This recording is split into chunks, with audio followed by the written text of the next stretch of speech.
Assalamualaikum warahmatullahi wabarakatuh. Perkenalkan, nama saya Nurliana dengan NIM 85955586612. Perkenalkan, nama saya Nurjana Japar dengan NIM 85955584447. Perkenalkan, nama saya Nurlatika AS dengan NIM 859555833.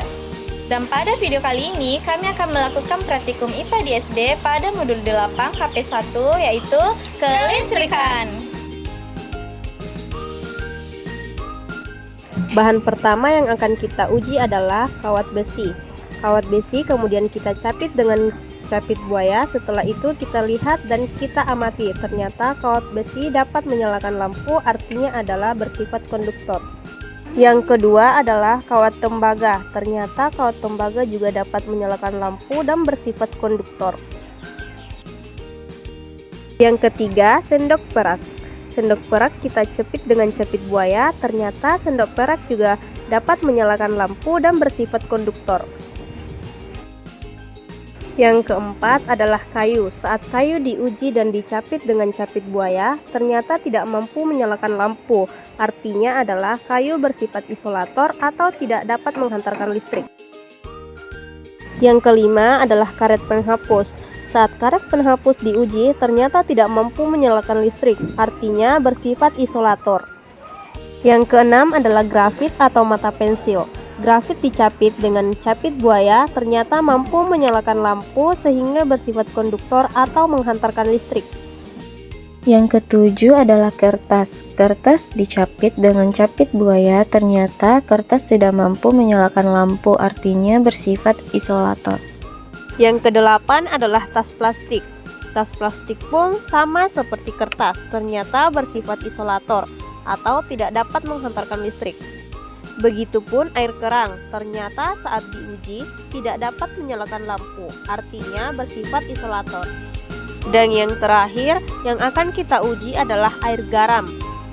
Saat air garam diuji, ternyata air garam mampu menyalakan lampu, artinya bersifat konduktor. Selanjutnya adalah percobaan tegangan listrik. Alat dan bahan yang digunakan adalah 3 buah baterai AA, kemudian 2 buah capit buaya berwarna merah dan hitam, dan bohlam 2,5 volt.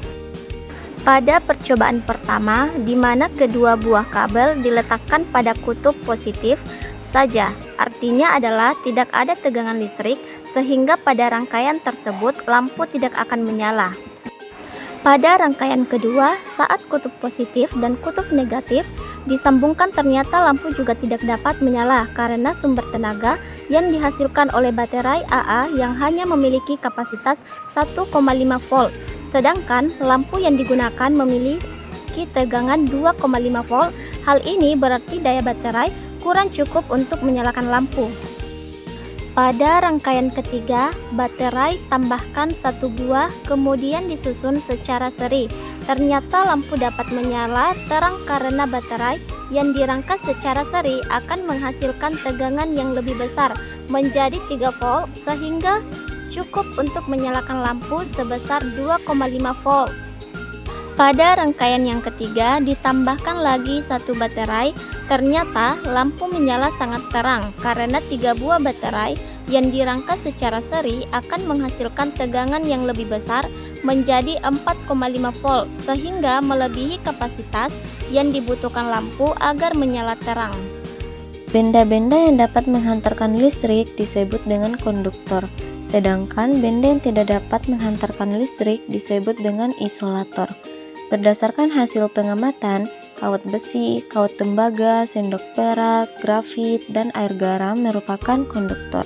Sedangkan kayu, karet penghapus, kertas, tas plastik, dan air kerang merupakan isolator.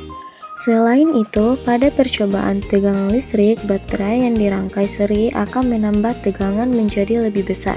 Semakin besar tegangan baterai, maka semakin besar energi yang dialirkan ke lampu. Cukup sekian video dari kami. Assalamualaikum warahmatullahi wabarakatuh.